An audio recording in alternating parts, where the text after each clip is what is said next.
मैं आपको 8-10 चीजें बताता हूं जिसके बारे में आपको कतई नहीं पता। जैसे मैंने बोला ना, खीरा खाने से क्या बढ़ जाएगा? अर्थराइटिस बढ़ जाएगा।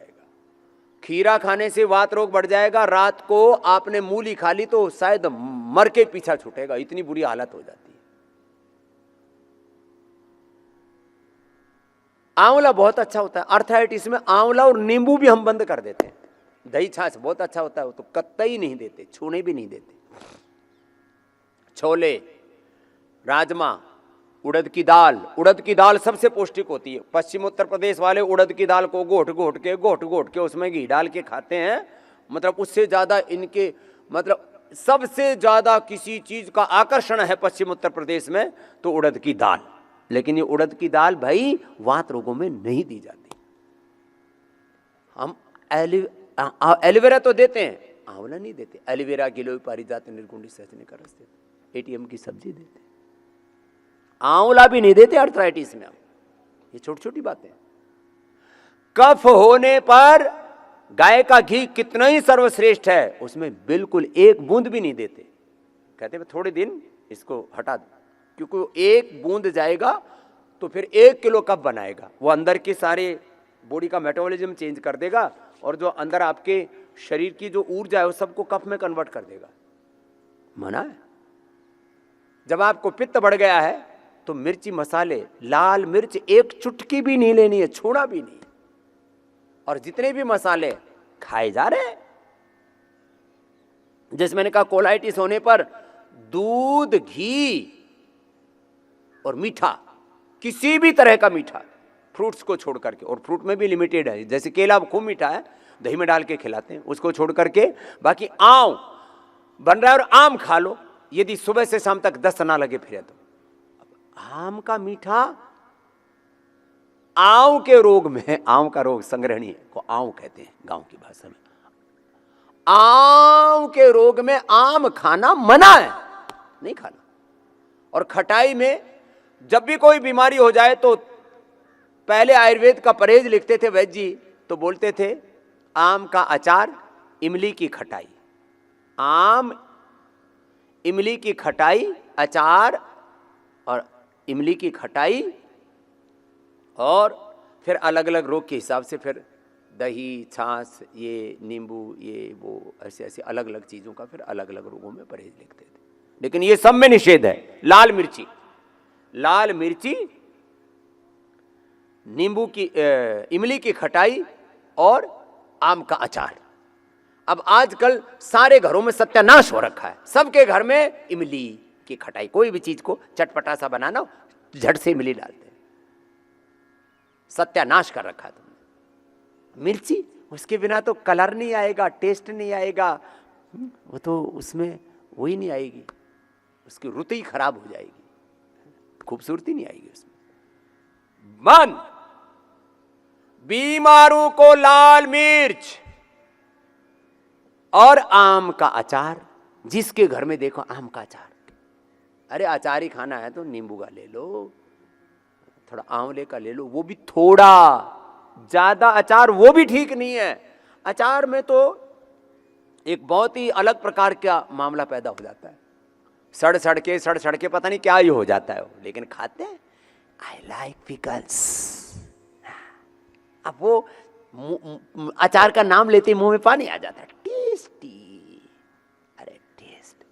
अच्छा, ये सब हमारे यहीं बखेड़ा होता है। पूरी दुनिया में लाल मिर्च, फिर भारत से अब दुनिया में थोड़ी थोड़ी चली गई, नहीं तो भारत के अलावा पूरी दुनिया में लाल मिर्च कोई खाता ही नहीं था। इमली की खटाई पूरी दुनिया में नहीं खाई जाती, और ये आम का अचार नहीं खाया जाता। आम का पन्ना बनता वो बना लो, आम की सब्जी भी बना सकते हो, मीठी सब्जी बना लो और वो भी थोड़ी मात्रा में खा लो। मैंने एक दिन आम की सब्जी खाई, वो एक कोई भंडारा था तो हमने खाई, कोई दिक्कत नहीं। वो आम का अचार खा लो तो उपद्रव। वाह, ये अनुभव की हुई भी सारी बातें बता रहा हूं, स्वयं पर भी और करोड़ों लोगों पर अनुभव की बातें बता रहा हूं। तो पतंजलि वैन्य उपचार पद्धति पुस्तक पढ़ना, जिसको जो खाने के लिए बताया वही खाना पीना, सीधी सी बात है। कोई खाने पीने में मनमानी नहीं करना। तो ये कुछ बात बताई। विरुद्ध आहार, रात को दही छाछ का सेवन, अलग अलग बीमारी के हिसाब से। फिर दूध के साथ नमक का सेवन, बहुत सी विरुद्ध आहार में एक बहुत बड़ी प्रक्रिया है, उसको पूरा देख लेना। एक भुक्तम, अब देखो ये एक भुक्तम वाला जो नियम है ना, एक भुक्तम, मेरे साथ बोलो, मैंने कई बार बुलवाया, एक बार आप भी बोलो बेटा। एक भुक्तम सदारोग्यम, द्विभुक्तम बलवर्धनम, त्रिभुक्तम सदारोगम, चतुर्भुक्तम तुमारकम। 4 बार खाओगे तो मरोगे। अब शास्त्र में कहा है, अब मरे जा रहे हो तुम। एक भुक्तम सदारोग्यम, एक भुक्तम सदारोग्यम, द्विभुक्तम, जो बहुत पहलवानी करते हो, बहुत वर्कआउट करते हो, बहुत ज्यादा मेहनत मजदूरी का काम, खेती बाड़ी का काम करते हो, उनको 2 बार, योद्धा लड़ाई करते हो, उनको 2 बार खाना चाहिए। त्रिभुक्तम सदारोगम, 3 बार खाओगे तो सदा रोगी रहोगे। और 3 बार तो खाते हैं, ब्रेकफास्ट, लंच एंड डिनर, ये तो सबका है, तो इसीलिए तो सब बीमार हो। त्रिभुक्तम सदारोगम, चतुर्भुक्तम तुमारकम, 4 बार खाओगे तो मरने से कोई बचा नहीं सकता। इसलिए सब 99% लोग अकाल मृत्यु के शिकार हो रहे हैं, मर रहे हैं, खा के मर रहे हैं।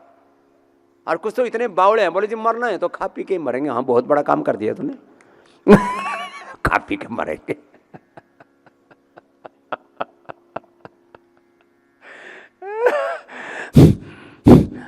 अरे भाई, कोई भगवान की भक्ति करके मरता, कोई देश की लड़ाई लड़के मरता, कोई इतिहास बना करके मरता, तो बात समझ में आती। खा पी के मर रहा है बावड़े। और पेन किलर की जरूरत नहीं, स्टीरॉयड की, बायोलॉजिकल की जरूरत नहीं, यही जहर डाल रहे हैं।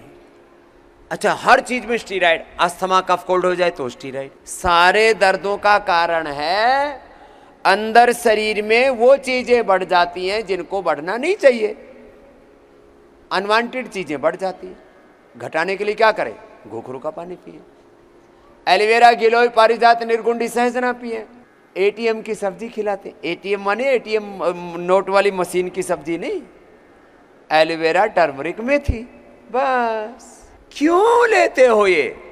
स्टीरॉयड से आंखें खराब, स्टीरॉयड से डायबिटीज, स्टीरॉयड से हड्डियां कमजोर, स्टीरॉयड से इम्यूनिटी खराब, स्टीरॉयड से अपने साथ तुम जुल्म जाति क्रूरता करते हो।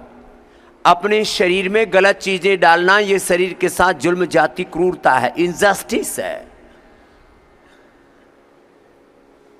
वात रोगों में, कफ रोगों में स्टीरॉयड, पित्त रोगों में कई तरह के खराब एसिड अंदर डालते हो।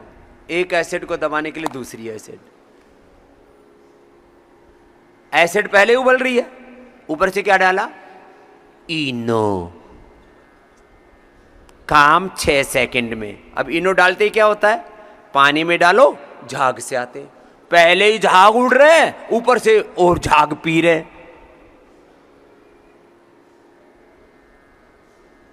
अब ये समझदारी का काम है?